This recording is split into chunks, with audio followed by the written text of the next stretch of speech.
Hello friends, welcome to today's video, a storytime video for The Legend of Zelda, Breath of the Wild, and the impact that is going to be having on Luciano the Jumper's chain. We have already decided our build, which was an all-in build using the Researcher and Paragon origins. It also included the first two items for both origins and a number of drawbacks.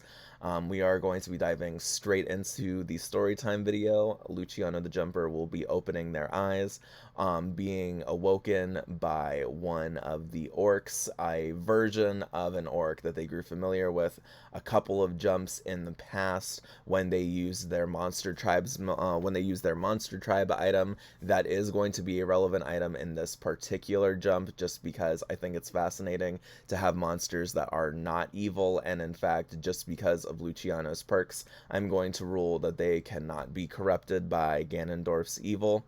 That said, we are going to be diving straight in. Luciano starts off on the Great Plateau overlooking the ruined Temple of Time.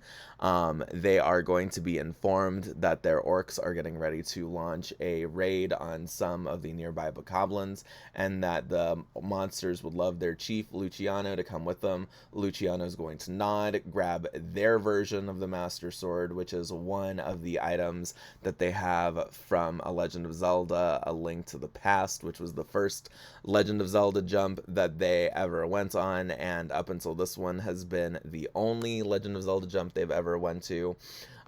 They are going to start off the adventure on the Great Plateau. They are going to begin by leading the raid.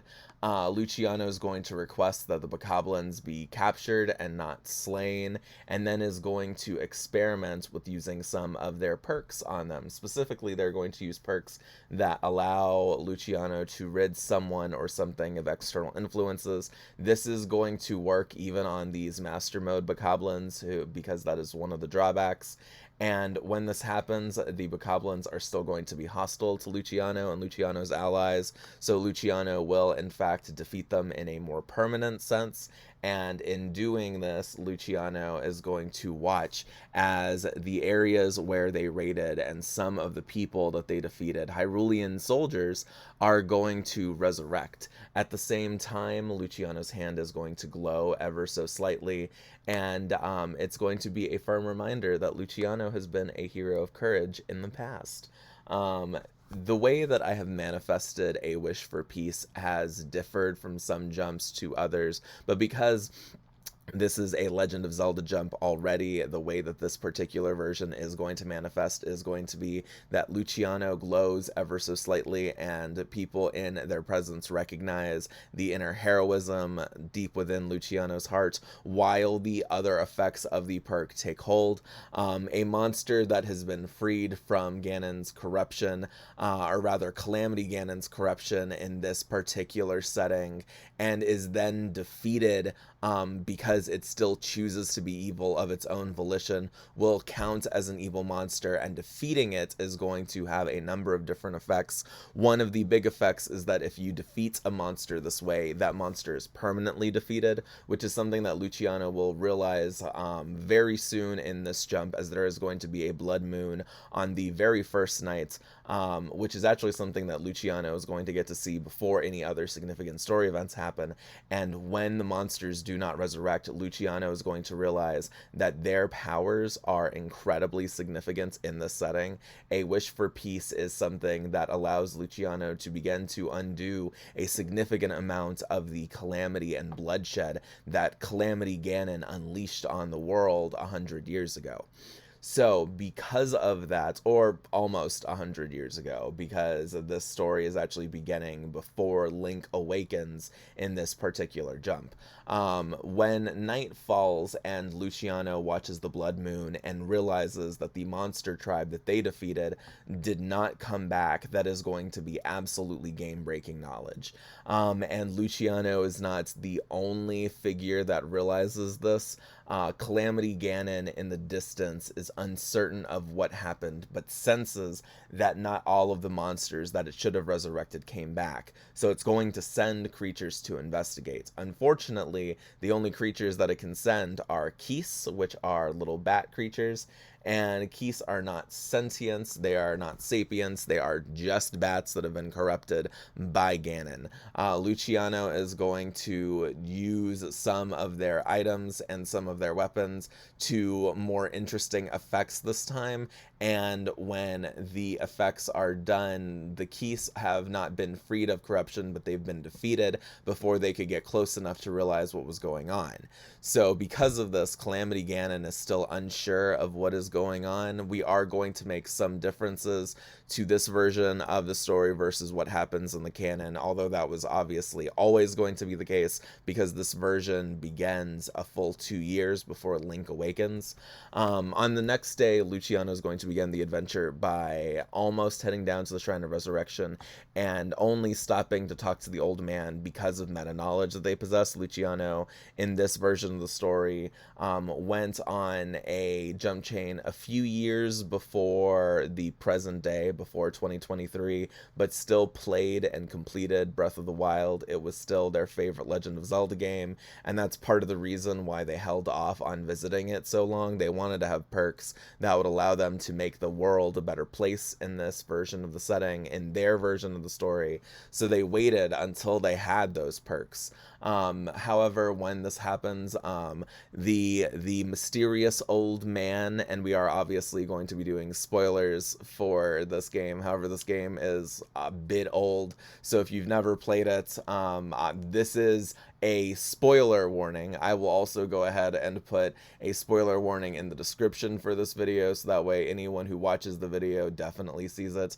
But the old man is going to spot the Sheikah slate on Luciano's hip, and they are going to have questions about it. However, they are also ultimately going to decide that this may represent an opportunity to go ahead and help Zelda in important ways. So they are going to give Luciano the quest that they would normally give Link. Luciano is going to accept, feigning ignorance as to the mysterious old man's true identity, and they are going to go ahead and begin to head over to the pedestal that they need to go to open up the Sheikah Tower, and that is going to allow them to get up to the top of the Ancient Tower. I realize I just said Sheikah, that was my bad, I meant Ancient.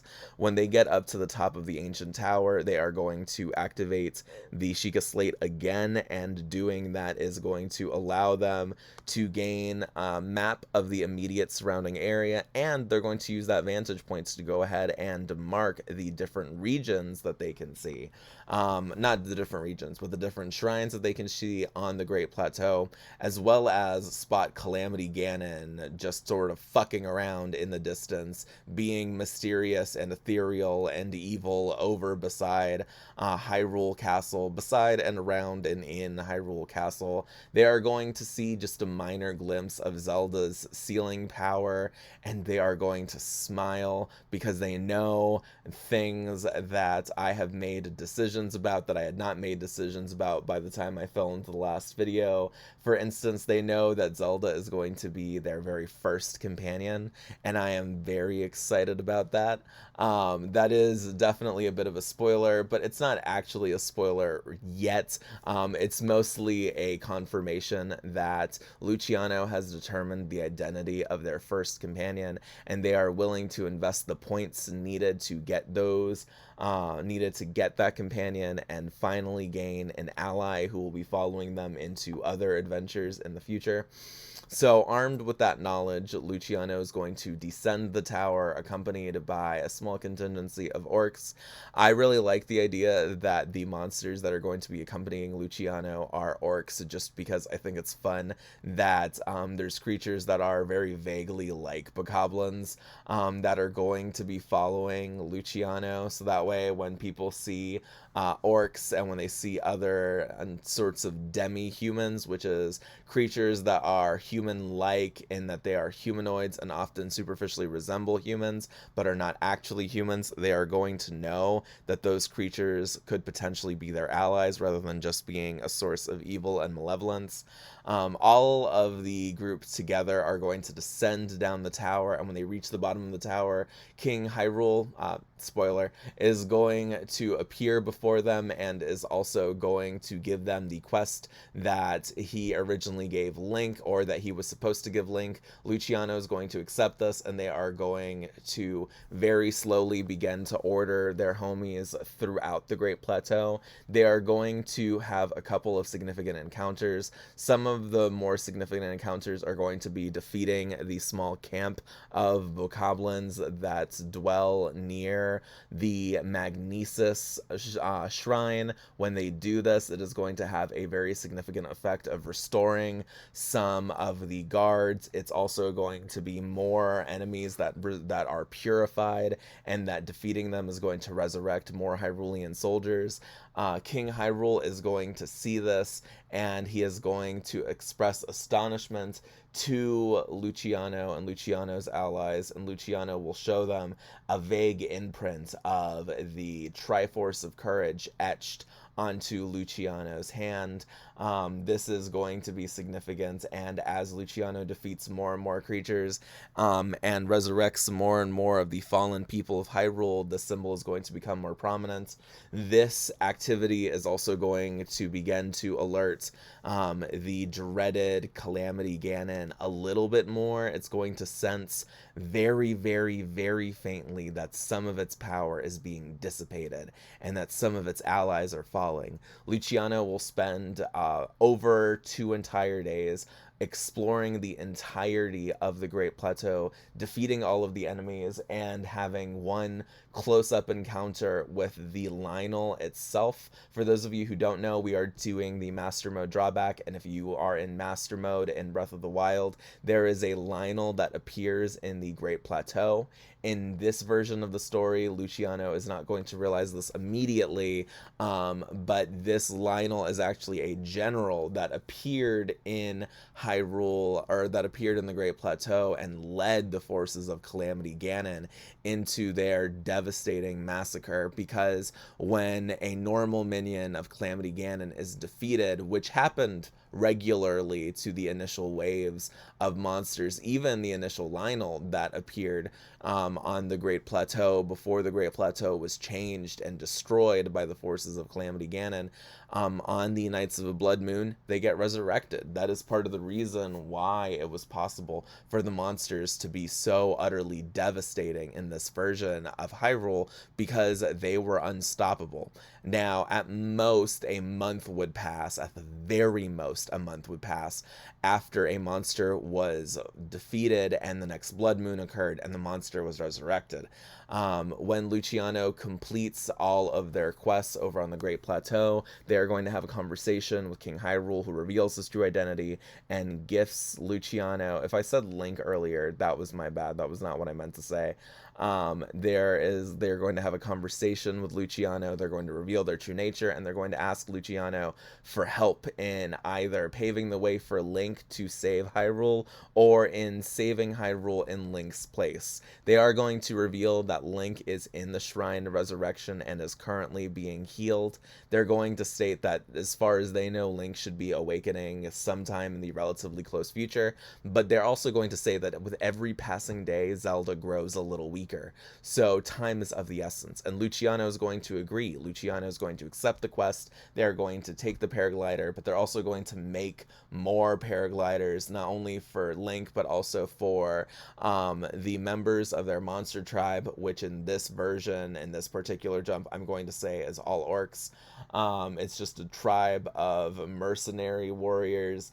And after they go ahead and accept the quest, they are going to go and have one fateful confrontation with the Lionel. They are obviously going to both free the Lionel of Ganon's malice and then defeat the Lionel, which is not a super impressive feat. Luciano is a veteran jumper who has a range of magical and supernatural abilities and also has sonic speed. There truly was no chance that the Lionel stood, and that's even before I take into account the Paragon abilities that Luciano has, as well as the fact that they have a version of the Master Sword from another jump. So the Lionel didn't stand a chance. The Lionel was defeated, and in doing so, much of the damage that was done to the Great Plateau is instantly restored. Numerous hundreds of warriors are instantly reincarnated. Different buildings are rebuilt, and even some unnalist guardians begin to reappear. Before Luciano leaves, they are going to spend about a week over in the area near the shrine for the bomb rune, and they are going to be both dismantling corrupted guardians after freeing them of corruption, and then beginning to build guardian scouts that are going to serve an important role in protecting the area from future attempts by Ganon to corrupt things, and are also themselves incorruptible. I'm going to say that that is an aspect of all of Luciano's good boy perks put together, that they are going to synergistically fuse into something that immunizes all of Luciano's allies and guardians from corruption, which is something that Ganon is going to discover on the very night that Luciano leaves the Great Plateau, because that night is going to be a blood moon night, when some more of the Keys that appeared earlier are going to attempt to come over to the Great Plateau. They're going to be defeated both by guardians and by resurrected soldiers, and this is going to send alarm even to the primordial, only somewhat intelligent form of Ganon that this story has as a villain. Our version of Calamity Ganon is going to be a little bit smarter and is going to gain intelligence quicker than the original Ganon did, but not by a great deal. That said, this is going to mark the end of the first phase of the story. The next phase of the story is Luciano's journey to Kakariko Village. Luciano is determined to do things relatively in order, and in order to do that, Luciano's next destination is to meet up with Impa and also Pura and the Sheikah, who have retained their loyalty to the Kingdom of Hyrule and to the King, and also to Zelda, mostly to Zelda and Link, and who have settled in the village of Kakariko. Speed is key for Luciano, especially on this journey. Luciano is also going to very methodically clear places out. They are going to happen across ruins where monsters dwell, and they are going to defeat the monsters, and they are going to watch as the ruins get rebuilt, and then they are going to take some time, in some cases even entire days, constructing a force of guardians, and also instructing the locals in how to both make weapons using some of their perks, which they're going to share using the art of free will, one of their items from generic Totally Not Mind Control, and also just different other perks of theirs that they can teach to their new allies. They're going to make it so that their allies also have the different sorts of items that they may need, such as uncorrupted guardians, mostly scout guardians, which I'm going to say Luciano can make truly a dozen of, even over the course of a handful of hours, because of Luciano's just completely jacked body and brain. Mostly their jacked brain, but also the different perks that they have that allow them to build things at super speed coupled with their actual super speed. So Luciano will take a few days going to the region of Necluda, and then eventually ending up in Kakariko Village. When they end up in Kakariko Village, they tell Impa that they are not Link, but that they are on a quest to go and help Link, and they ask Impa to explain the current situation as Impa understands it to them. Impa is going to nod understandingly at them and is going to begin to explain the events that have transpired since the calamity. They're going to say that the world has been changed in the almost century since the apocalypse happened, and that the number of villages and the number of settlements have been gradually decreasing as more and more monsters have had opportunities to swarm over villages. Humans of various different sorts, and also non-human allies of the races like the Sheikah, the Hylians, and the Gerudo, have been forced to retreat into smaller and smaller villages as their warriors have gotten older and as the monsters have continued to reappear and have continued to defeat them over and over and over again. This is something that is only possible because the monsters are a sort of overwhelming herd. There is nothing that can be done to permanently stem them, or at the very least, there was nothing that could be done to permanently stem them until Luciano appeared. Luciano will explain their abilities, and they will even show Impa a demonstration that occurs of their powers by going and defeating a nearby group of bokoblins, but only after freeing them from their corruption, which allows some of the damage that they did to a nearby mountain road to be repaired. That same night, another blood moon happens because it took Luciano probably about a week to get to a Kakariko village. And during this time, the monsters do not reappear, which is something that truly stuns the different Sheikah that have appeared here and that have arranged to aid and escort Luciano and Impa. This is a truly astounding discovery, and this is something that convinces a small faction of the Sheikah that the most important thing that they could do right now, while Link's destination is unknown, is to aid Luciano on their journey, because everyone can tell that Luciano probably isn't a perfect human being or anything like that, but is essentially an elemental of goodness and is determined to help right the wrongs that have occurred to this world. So a number of Sheikah end up forming a new faction, which is based in Kakariko Village and is determined to aid Luciano on their journey. This is going to be very fascinating down the road. However, it's worth noting, and this is the first time that this is going to be relevant, that this represents a significant story change, and also that Luciano's story will be ending when the canon events of the Breath of the Wild plotline are resolved. That said, we are going to be involving everything from the Breath of the Wild storyline, including the challenges and DLC, so keep that in mind. This video probably will be a little bit longer than some of my other videos have been, just because of the sheer scope of the storyline. Luciano quickly learns, and I'm using air quotes there, that the Master Sword is located in the Lost Woods and is being overseen by the Koroks and the Great Deku Tree, and Luciano resolves that that will be their very next destination before they go and try and deal with any of the Divine Beasts. Going from Kakariko Village to the Lost Woods is an arduous journey that is going to take Luciano several weeks. However, during this time, Luciano and Luciano's newfound allies are going to begin to increase in number as Luciano goes and defeats more and more creatures and undoes the damage that was done to more and more of the western general hemisphere of Hyrule, because so far that is where Luciano's forces and allies have been focused. Luciano does not want to try and deal with any of the Divine Beasts until they have this canon's version of the Master Sword. So when they make it to the Lost Woods, they are going to be grateful to have the chance to be free of Guardians, because Guardians at this point have begun to spot Luciano and have begun to try and defeat them. Every time Luciano deals with a Guardian, the parts that make up its body explode, and Luciano uses telekinesis and their various other abilities to build a uncorrupted and uncorruptible Guardian that begins to go and wreak havoc on any of the surrounding forces. Luciano does this shortly after giving those constructs of theirs new abilities, most importantly a version of their ability to purify things of corruption, and also their ability to do something akin to a wish for peace, which means that in many ways every single Guardian is able to go and purify some area.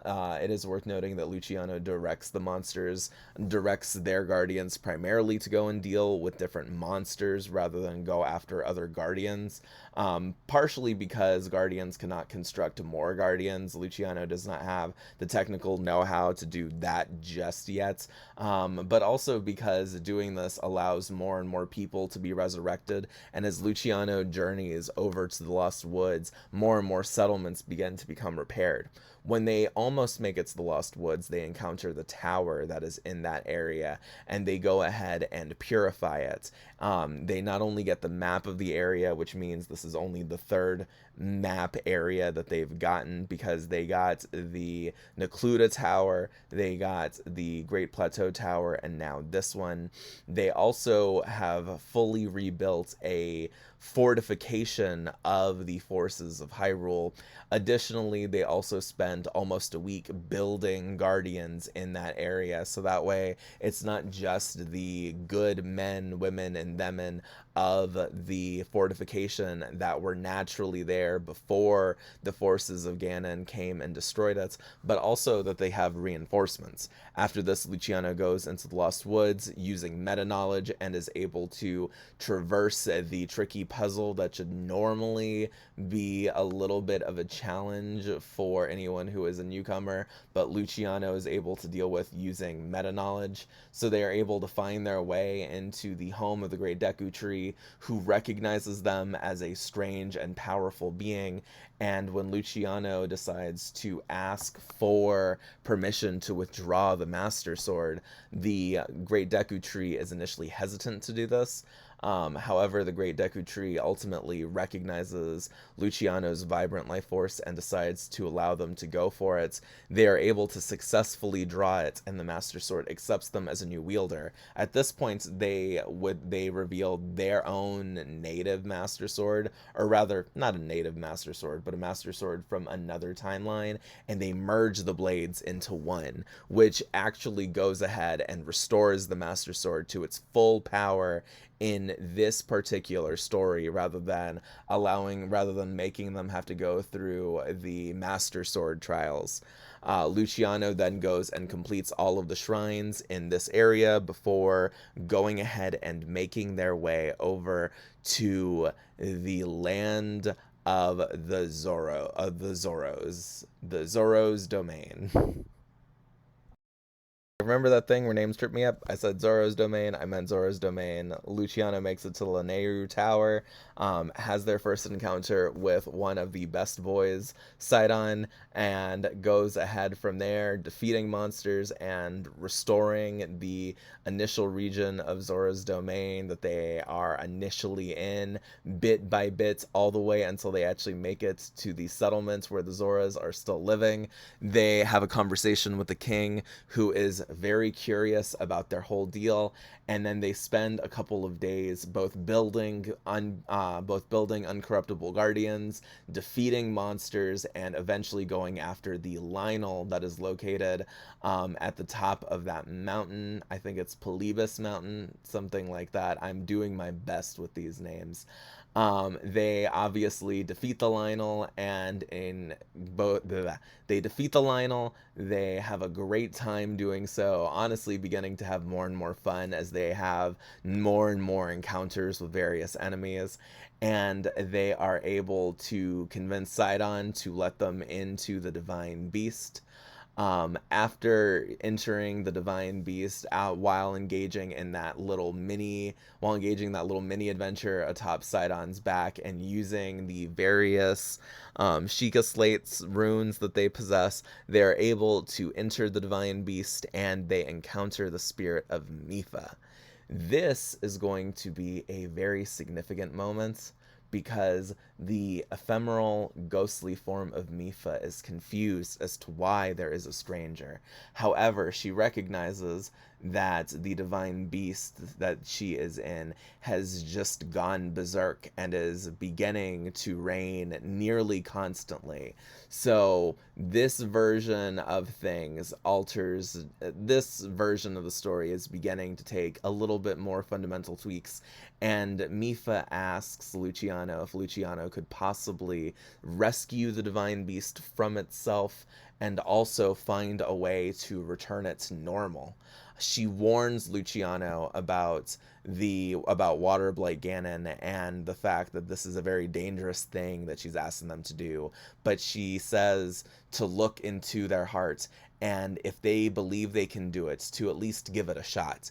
Any bit of corruption that they can undo makes Mipha's job a little bit easier, and Mipha reveals that she has been subtly fighting the influence of Waterblight Ganon, which is part of the reason why the Divine Beast occasionally doesn't do much and simply languishes in a state of seeming confusion. But it has begun to become harder and harder for Mipha to do anything of substance against the Waterblight Ganon's corruption. So Luciano accepts this quest, already knowing that they were going to, and makes their way through the Divine Beast. They overcome the obstacles and they activate each of the terminals until they find themselves face to face with Waterblight Ganon. This is the first boss encounter of this particular version of Link's quest that Luciano is going to be on. And Waterblight Ganon is, both importantly and to its own detriment, not by itself. Waterblight Ganon in this version is accompanied by a number of moblins, and Luciano cleverly decides to take advantage of the fact that Waterblight Ganon is weakened. Luciano deals numerous devastating blows to Waterblight Ganon incredibly quickly by taking advantage of their sonic speed, and then only after Waterblight Ganon enters its second phase, due to the enhanced and truly devastating power of the Master Sword coupled with Luciano's super speed, manages to raise the water level of the battlefield. And this is something that is actually much to its detriment as well, because the moblins cannot swim. So the moblins are forced onto a number of small platforms that they were already standing on before the battle begun, due to the truly comical speed of Luciano. And Luciano is not at all deterred by the water. Luciano is a very talented swimmer who has perks that allow them to be completely unbothered by the water, and they are able to fire off ranged attacks from inside of the water that knock the moblins into the water and instantly KO them. This is not something that Luciano does after sort of purifying them, which is a little bit different from what normally happens. However, that doesn't really matter, because these are solely manifestations of Waterblight Ganon's enhanced power. These are not true monsters that physically exist, although they are physical beings that can deal devastating attacks under other circumstances. As this happens, Luciano returns their focus to Waterblight Ganon, and in a matter of minutes simply deconstructs Waterblight Ganon. This has an incredible effect on Zora's domain. The moment that Waterblight Ganon falls, Mipha falls to her knees, even in her ghostly form, as her skin begins to repair itself, and as her body begins to take the place of her ghostly form. She is astounded at the raw display of good boy energy and power that is coming off of Luciano, who is now revealing the true scope of their abilities, even as Waterblight begins to become, even as Waterblight vanishes and the Divine Beast is freed from its malicious, corruptive power. Mipha and Luciano take several hours to regain full control of the Divine Beast and to position it in a new place where it can open fire on Ganon. At the same time, they also turn the beast into an incorruptible paragon of goodness and moral objectivity, so that way, even when they leave, which they are going to do in a matter of days, they are able to keep a firm hold on the goodness and permanence of their ally. So when they are done purifying the Divine Beast and they make it so that the Divine Beast cannot be corrupted again, they both leave and they go back to Zora's domain. Sidon and the king of the Zoras have an emotional reunion with their sister and daughter, who has been fully reincarnated, fully resurrected, and is now a creature that is capable of wandering the world again. This is an amazing moment, and this marks the true beginning of this story. Luciano has revealed the sheer awe-astounding might that they possess, both defeating Waterblight Ganon and even undoing Waterblight Ganon's unbelievable malice and hatred. And because of this, every single person in Zora's domain who was already on the side of light is now a full and true believer in both Luciano's power and in the possibility of a better tomorrow.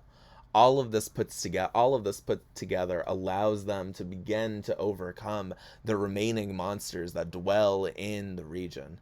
One by one, different camps fall, and more people are resurrected.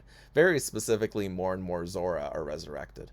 The Zora are very quickly taught some of Luciano's perks and are instructed to go to the regions on the western side of the map of Hyrule that have not yet felt the true power of Luciano's abilities and that are still stuck in the grasps of Ganon's monsters. They go over to Akala, they go over to the rest of the dueling peaks, and they go over to the region that has Laurelin Village, and they methodically clear out the monsters. Luciano oversees these efforts and watches as the forces of Ganon are forced to react and watch a truly monumental amount of progress be undone. This is the event which causes Calamity Ganon to send visions over to Master Kuga, the head of the enemies of the Sheikah, the head of the Yiga clan, and they themselves are finally forced to react. Unbeknownst to them, Luciano's next destination is their home. Luciano and Mipha, as well as some orcs and some Zora, begin to head over to the desert where the Gerudo live, and during this time, they all work together. Many of the Zora are not able to withstand the heat of the desert, and in fact, Mipha only can because Luciano, along the way, while they are saving villages and resurrecting people, gives Mipha certain perks that allow her to become immune to things like this, and also gives her, very importantly and more importantly, armor and items that Luciano makes that allow her to withstand the heat. So when the two of them make it over to the Gerudo village, to Gerudo town, or God, whatever it is called in this game, the two of them engage on that journey on their own. Luciano uses their shapeshifting ability to take on a female form, and the two of them are led into the village where they are able to meet with Riju and Riju's allies, and they inform them of their nature. This intrigues Riju, who asks Luciano and Mipha, and God, I sure hope I haven't said Link again. I probably have. Those two names in my head are close enough, and I'm trying to get through this video because I'm both having so much fun and also just having the difficulties that come with filming a longer video. So if I make any name mistakes, for the love of God, just cut me some slack. I am but a simple Luciano, and names are definitely a weakness of mine. The two of them are able to convince Riju to give them a shot. However, Riju also informs them that the Yiga clan are very active and have very recently stolen the Thunder Helm, which is something that they are going to need if they want to go over to, I want to say, Naboris, the divine camel beast. I really hope I said that name properly. Luciano and Mipha understand, and they agree to go and track down the Thunder Helm. They go and make their way to the hideout while restoring more and more Gerudo and defeating countless monsters, as well as various members of the Yiga clan who attempt to get in their way. This version of the story has creatures that are just smarter and deadlier than in the canon, so because of this, the Yiga do react to their presence, and they do attempt to defeat them. However, it is unsuccessful. Mipha is one of the legendary heroes, and Luciano is Luciano. There really is no enemy that could stand up to them together, aside from maybe Calamity Ganon or one of the divine beasts. However, Obviously, none of the divine beasts are yet active enough to be turning their attention to Luciano, especially because all of the champions are still subtly fighting off the influence of the blights, and none of them are able to fully command the blights to be as are able to command the beasts to be as devastating and deadly as they would be if the blights were in full control of the beasts. Luciano and Mipha make it over to the village, make it over to the hideout of the Iga, and they launch a full-scale attack. They do not bother being stealthy. Instead, they methodically defeat every single one of the Iga. They make them, they free them from Ganon's influence, and then they defeat them in a permanent way. And all of this brings back more and more Gerudo, as well as creating Gerudo settlements that had long been destroyed by the Yiga. So as all of this is happening, the desert is becoming more and more inhabited until Luciano and Mipha find Master Kuga. They defeat Master Kuga in one-on-one combat and retrieve the Thunder Helm. With the Thunder Helm in hand, they go back to Gerudo Town and they bring the helm over to Riju, who agrees that the time has come to try and defeat the occasionally rampaging Divine Beast. This is potentially, at least in my opinion, one of the more actively dangerous Divine Beasts. Thankfully, at this point, its area of influence is not spread quite as far as it has by the time Link awakens. So the three of them actually, are able to go sand seal riding, and they have that little mini game to go and get on the Divine Beast. And when they do, they come across the spirit of the champion that lies here. This time, it's worth noting that it is Luciano and Mipha who are actually on the Divine Beast, not just Luciano and not just Link, as it would be in canon. And when they encounter the legendary spirit that lies here, everyone is touched at the reunion. Mipha sees one of her old friends and almost weeps, and the spirit herself sees Mipha and is stunned. She asks for the full story of what happened, which Luciano and Mipha happily tell her, and they reveal that Luciano has the power of resurrection, a truly incredible ability that is linked to an even more spectacular cause. When corrupted beings are both purified and then defeated again, the evil that they did is undone, which means that they will have a chance to resurrect the former leader of Gerudo Town, while also defeating Thunderblight Ganon. They are instructed on how to begin their adventure, and in a matter of hours, they have wandered up and down the body of the Divine Beast, and they have unsealed and purified all of the terminals.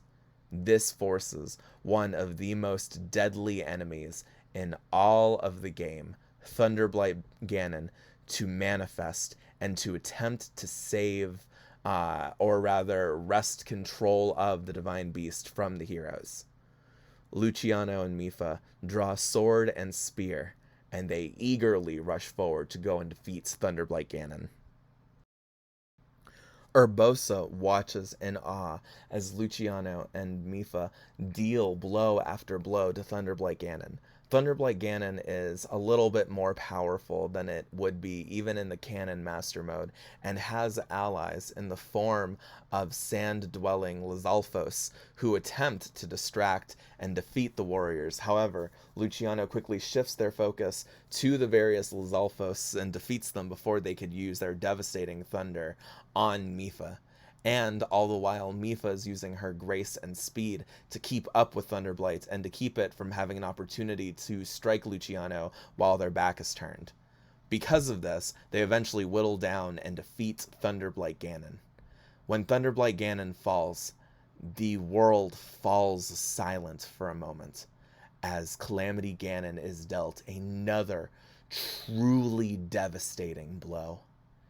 And as this is happening, Urbosa begins to regain her corporeal form. When she is fully resurrected, she stares at her saviors in awe and wonder.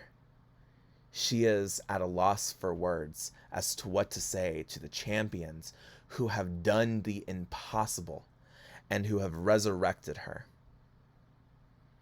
all three warriors commit to purifying and rebuilding and repairing the divine beast. They work together, and this time it takes less time than it did to purify the initial divine beast and to make it uncorruptible.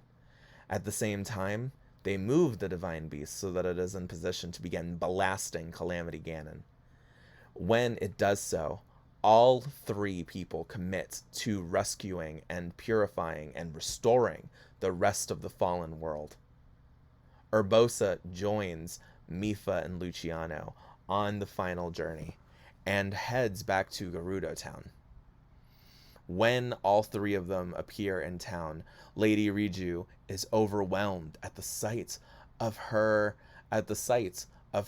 inspiration, as well as the sight of the heroes who have defeated Thunderblight Ganon. Over the course of the next couple of months, more and more work is done in Gerudo Town, and then eventually over in the region where the Ritu live and the region of Death Mountain where the Gorons live. It only takes a matter of months for much of the world to be restored, and each time monsters fall, more and more of Calamity Ganon's strength is sealed away. The monster is unable to feed on the suffering and loss of people as both more and more humans and their allies begin to reappear as monsters fall, and as Calamity Ganon loses the ability to resurrect various monsters under its command. This is especially devastating at night when the newly unified forces of the gradually rebuilt Kingdom of Hyrule work together to annihilate undead wherever they can. More and more people are trained and given access to various perks that Luciano himself wields to truly devastating effect against the forces of darkness.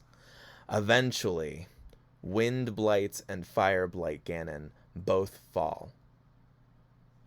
And when this happens, the only one left is Calamity Ganon. All four divine beasts have been purified, but before Luciano endeavors to go after the final boss and to return home, over a full year has passed. Not return home, but continue on the next leg of their journey. Over a full year has passed, and Link is beginning to stir.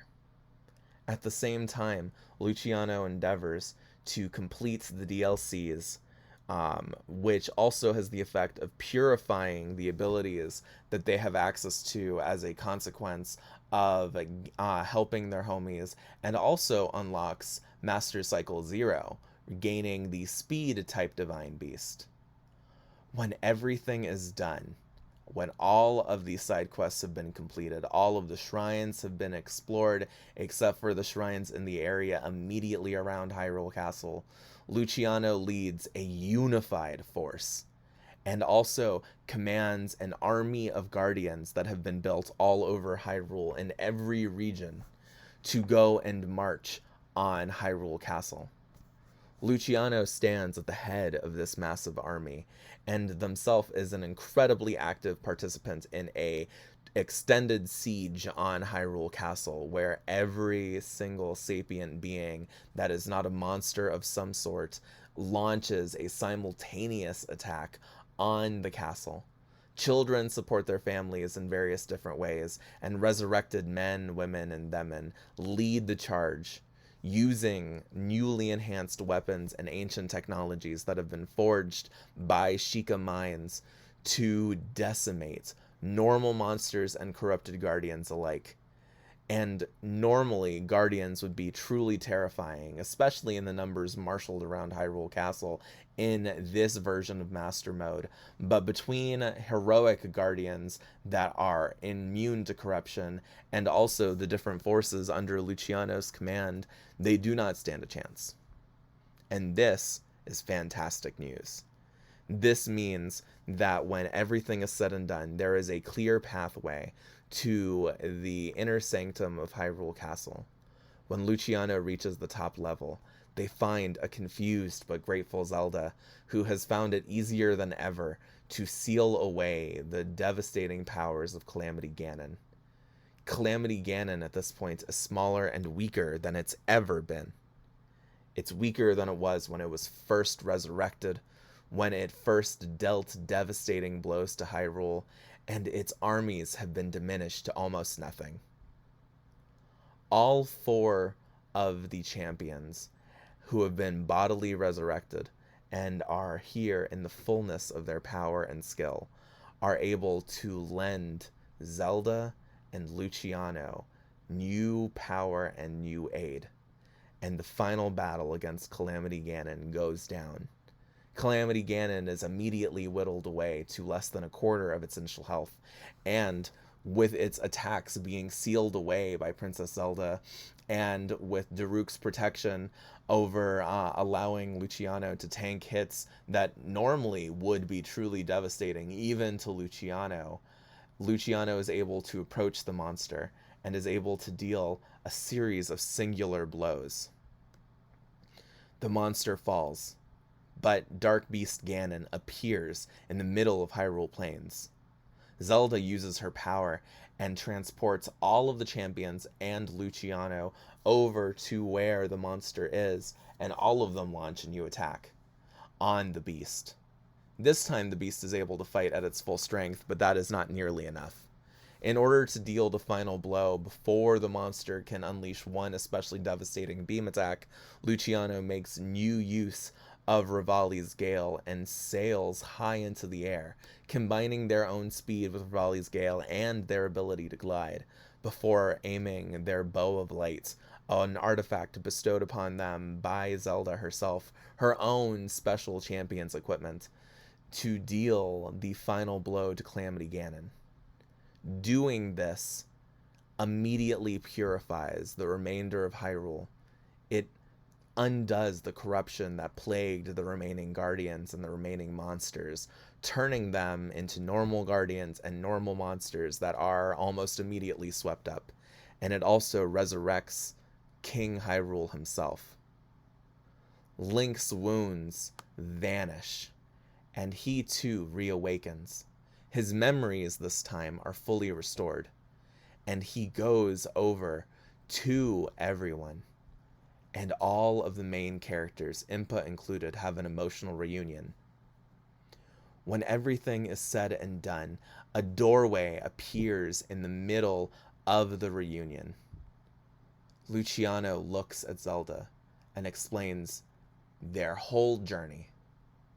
They explain the fullness of their chain, and they spare her no detail. They also explain that it's possible for people to go on adventures, and that there's lots of worlds in need of saving. Lots of worlds that could use both courage and wisdom. These words resonate within the heart of one particular person. Not Zelda, but Mipha. Zelda agrees to join Luciano on the chain, and much to Luciano's surprise, Mipha also asks to come along. This stuns everyone, but Luciano only smiles at the Zora maiden and happily accepts. The 3 of them say farewell to everyone after Luciano explains that the doorway appearing means that Luciano must leave. It means that their time in a setting has come to an end. They also explain that there was one other case where they were in a place for less than a decade, Luigi's Mansion. They explain that they helped Luigi and that they saved Luigi's brother, and then that they left. That it was very unusual for a place to keep them there for less than 10 years. Everyone is saddened, but the entire continent is overjoyed at the fact that the king has returned, Link has reappeared, the Guardians are back, and that the world is now theirs. Luciano, in this version of the story, does not know about the true form of Ganon, and I'm also going to say that the true form of Ganon, the Demon King sealed underneath Hyrule, does not exist in this version. I'm going to give this particular version of Hyrule just a flat-out happy ending. I think that this version of Hyrule really deserves that W. and Luciano and Luciano's two companions both enter, all three enter the doorway leading to new adventures. This marks the end of this particular chain, and I am so excited that all of you could join me on this journey. This video was definitely very unusual. I introduced a number of different concepts here. This version of the story does feature something analogous to quest mode. This version of Luciano will now have a ultra-charged Master Sword that has the full effects of the Master Sword from A Link to the Past and the full effects of the Master Sword from A Breath of the Wild. And they are going to have new adventures with their two companions. We are probably just going to be doing quest mode builds for the companions. For those of you who are unfamiliar, a quest mode build, I'm going to say for the context of this chain, a quest mode build means that a person gets the full stuff from one origin. I will say that they probably won't get the items from the origin, but they'll get all the perks. And I will say that it will cost choice points to import the companions into future settings, but I don't want to deal with the nonsense of having to do a full detailed build for future homies, so I'm simply not going to be doing that. But now the full slate of companions and jumper is Luciano as the jumper and Mipha and Zelda as companions. So that was originally not the plan, but I decided after I was working on the draft for the story of this particular adventure that it made sense that Mipha would want to go save other worlds, and also that as the first companion Luciano got in this particular journey, it would make sense for Mipha to have developed the closest bond. I also considered Daruk coming along as a companion, but I didn't want to have too many companions. I feel like having two companions is a really good number of companions. I think that that's like the perfect number. I think that our next jump might be, and this is not a hard promise, but might be a winter holiday.